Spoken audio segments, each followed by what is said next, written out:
Good morning, good afternoon, or good night, and welcome to Command Power, the show in which we discuss all things Magic the Gathering with a focus on Commander. And today we have a brand new deck for you, and just as a quick heads up, this is not a budget deck, although I do think it should be fairly easy to find substitutes for those expensive cards. But before that, just a quick reminder to please click like and subscribe if you enjoy my videos. We're well on our way to 1 million subscribers, and every single click counts. And today's deck is going to be focused on the 12th Doctor. For 3 colors, 1 blue and 1 red, it's a legendary creature, Time Lord Doctor 4/4, with the first spell you cast from anywhere other than your hand each turn has Demonstrate, which means that when you cast that spell, you may copy it. If you do, choose an opponent to also copy it. A copy of a permanent spell becomes a token, and whenever you copy a spell, put a +1/+1 counter on the 12th Doctor. But of course, the 12th Doctor is also going to have his companion, and the companion we've chosen is Rose Tyler. For 1 colorless and 1 white, she's a legendary creature, human 2/2, with Rose Tyler gets +1/+1 for each time counter on it.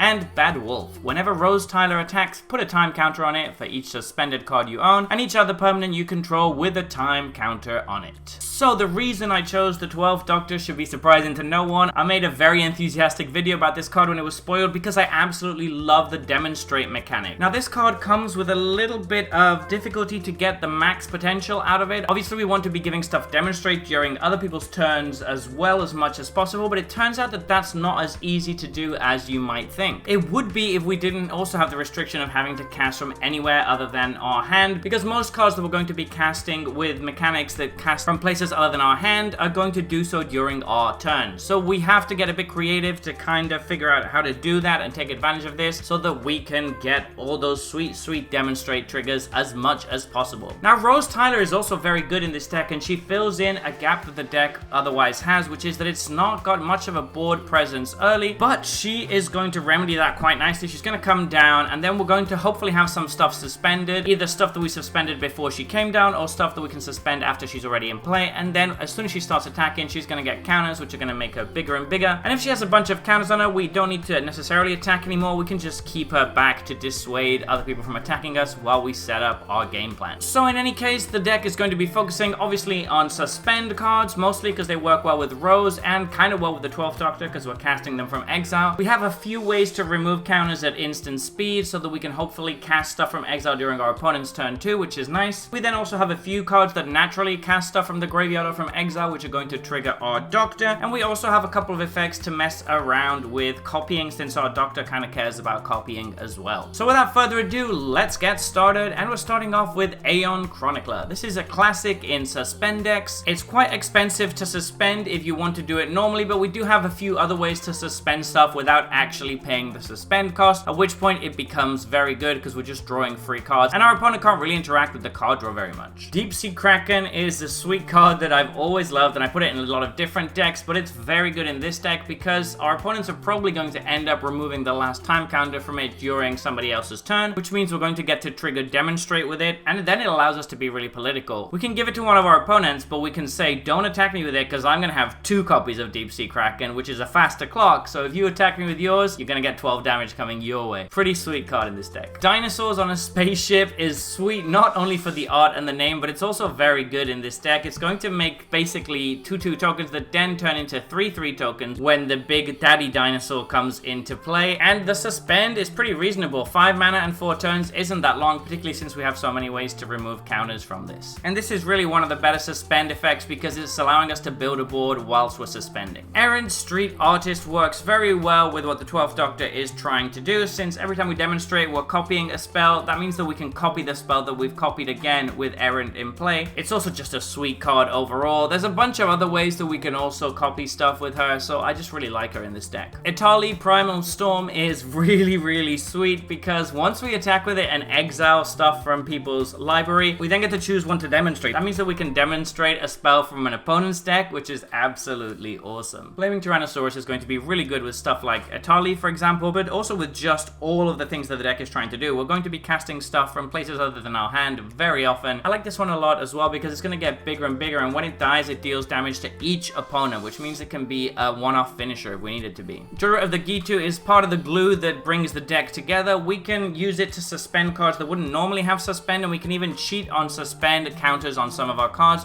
such as Aeon Chronicler, for example. It also allows us to effectively give any spell we want in our deck demonstrate, as long as we're willing to wait 4 turns for it to happen. So she's very sweet here. Also, Joyra is bae. Joyra's Time Bug is crucial in this deck because it allows us to remove time counters at instant speed. That's really nice as a way to cast spells during our opponent's turn with suspend, which then allows us to demonstrate them, thus taking better advantage of our commander's ability. Jin-Gitaxias, Progress Tyrant, works really well with what this deck is trying to do in many different ways. We can cheat him out early with Joyra and a couple of other cards, and then once he's in play, he's going to be really annoying to deal with for our opponents, but mostly we have him there because he's going to be able to copy the stuff that we're playing, which we can then copy again with something like Aaron Street Artist, and it's just going to give us some nice value and put +1/+1 counters on our commander, which is nice as well. Judun Enforcers is a huge creature that has a very cheap cost to initially suspend, but takes a long time to come down. However, we do have a lot of ways to accelerate that, and once it comes down, it's really annoying, and it makes it very difficult for us to be attacked. We can also be really nice and give a copy to an opponent that's in need or getting beaten down, and thus make a friend at the table. Now, Feshni is going to work super well with some of our copying effects like Errant. It also puts additional counters on our commanders, so it's very, very good in this deck. Plag and Nasiri is kind of like another version of Atali, but we do have to wait a little bit for this to trigger, although in this deck we don't have many ways of giving haste, so Atali is probably also going to be fairly slow. We get to choose 2 spells out of the cards exiled, so we can kind of ask our opponents to help us by saying, hey, we'll give you a demonstrate copy of whatever you need if you choose a good spell for us. Rift Elemental is another crucial card in the deck, just like Joyra's Time Bug, because it's going to allow us to remove counters from suspended permanents. It can be better even sometimes than Joyra's Time Bug, because even though it does cost mana, we can use it multiple times per turn cycle. Sakashima's Protege is really interesting because it has Flash, which means that we can play it during our opponent's turn, and it has Cascade, which means that whatever we cascade into is going to be played from exile, which then means that we can demonstrate it if our commander is out. Very sweet card. Scholar of the Lost Trove is a card that I've always really enjoyed, and it's pretty good in this deck because we're going to be able to recast any instant or sorcery or even an artifact from our graveyard. And since we're playing it from our graveyard, we're going to get to demonstrate it. This can allow for all sorts of really interesting gameplay situations. Shivan Sandmage is an interesting one because we can either suspend it for 4 and kind of have it just sit there for a while until we really need it, or we can just hard cast it and remove 2 counters out of nowhere, which can be a huge burst in tempo. It's interesting as well because thanks to the time travel mechanic, we can add counters to it and just keep it there for as long as we need it until the crucial turn where we need it to come down. Sibylline Soothsayer is super interesting because it's guaranteed to hit something that costs mana value 3 or greater, and then it puts 3 time counters on it, which isn't very much at all.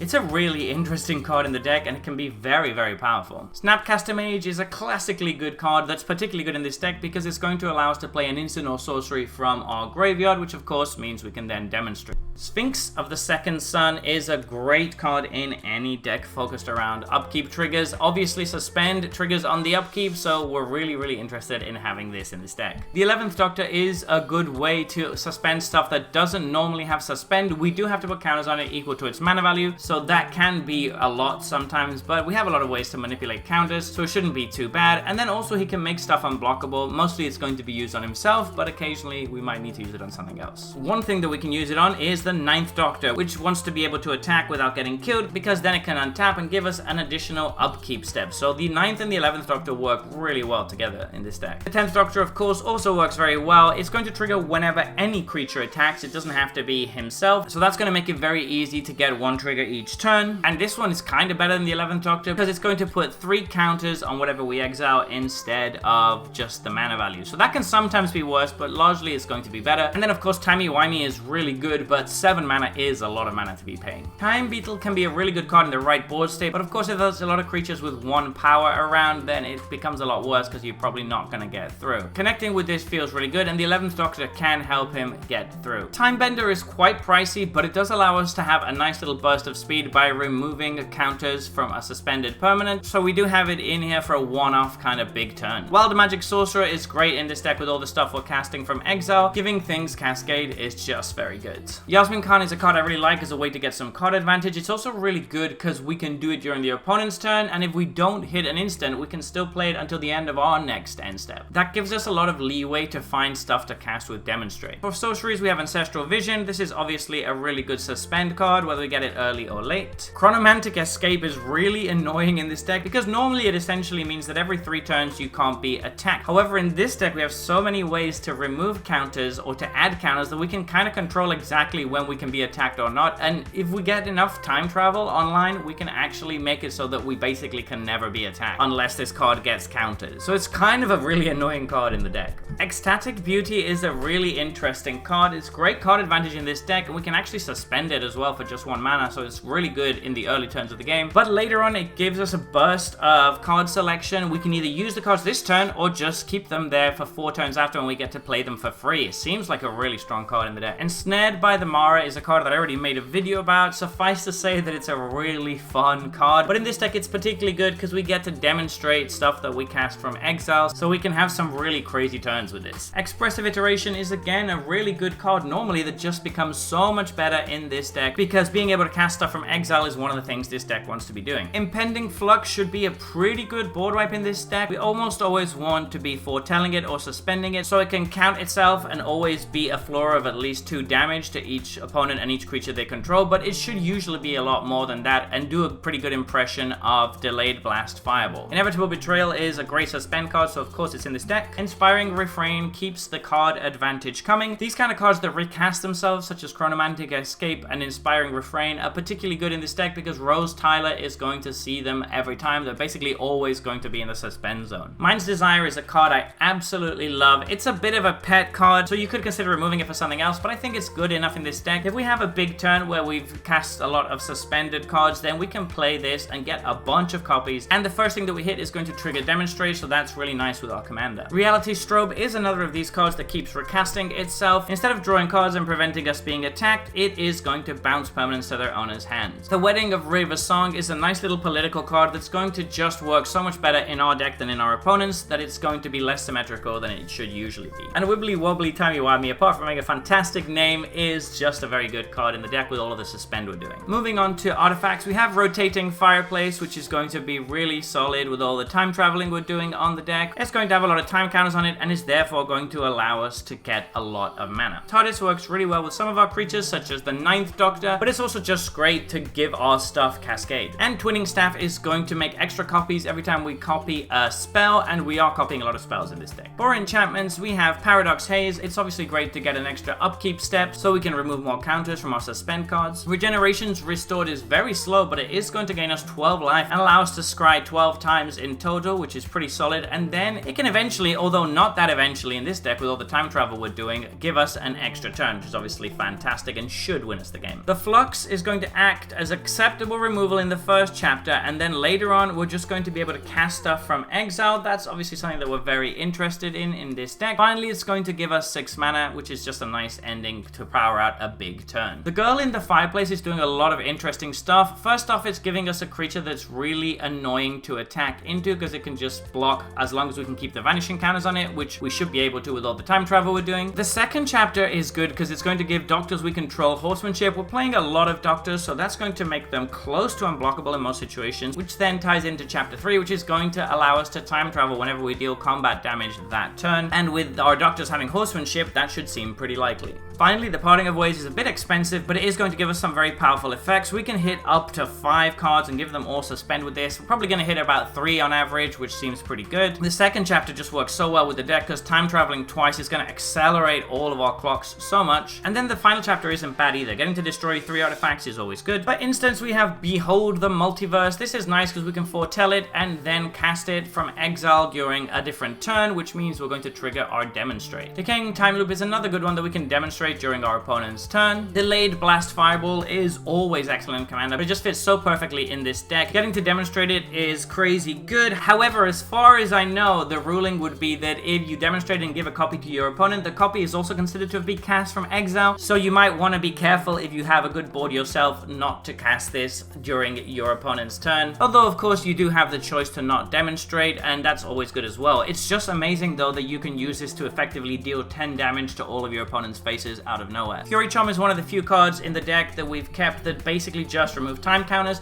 Clock Spinning, I find, is just too slow. For 4 mana, removing 1 counter is not great, and using it for just 1 mana isn't impactful enough. Fury Charm is good because it has 2 other modes. Destroying an artifact is always good, and giving a creature +1/+1 and trample can be good with the fact that Rose Tyler and the 12th Doctor both get quite big. Gale's Redirection is a really sweet card that's going to give us effectively an expensive counterspell, and then it's also going to allow us to essentially demonstrate a card from our opponent's deck with our commander out, because we can either play it for free or play it by paying its mana cost, but in any case we can play it for as long as it remains exiled. And Surge of Brilliance should be drawing us a few cards, particularly if we've had a big turn. We can just foretell it and kind of leave it there for later. Moving on to battles, we have Invasion of Kaldheim. Invasion of Kaldheim is obviously great in this deck because it's going to basically allow us to play any card in our hand from exile until the end of our next turn, which gives us a lot of time and effectively draws us a second hand somewhat. And then if we ever get to flip it, we get to play even more stuff from exile, all whilst discarding our extra lands to act as removal. It's great in this deck. Finally, moving on to lands, we have Desolate Lighthouse. It's just a nice little bit of card selection. Trenzalore Clock Tower is great in this deck, particularly with all the time traveling we're doing. We can just keep it there as well until we need to use it, but when we need to, it's going to shuffle everything back from our graveyard into our library and draw us a fresh new 7 cards, which is really, really good. Rogue's Passage is a great way to sometimes win the game out of nowhere by giving Rose Tyler or the 12th Doctor, which should be quite big in this deck, a way to sneak through. And War Room can draw some cards at the price of 3 life, which is fairly reasonable, I'm sure you'll agree. So there you have it. That has been our the 12th Doctor and Rose Tyler deck tech. What do you think about this one? I think it seems like a blast to play, and I'm absolutely putting this one together, and it's probably going to be a deck that I'm going to be playing for a while. I've got a feeling. What do you think? Do you feel as excited about this one? Would you pair the 12th Doctor with a different companion maybe? I've been considering green, and I might try to do a deck tech for that as well. Do let me know in the comments section below. I read all comments and respond to all of them too. And if you enjoyed this video, don't forget to click like or subscribe.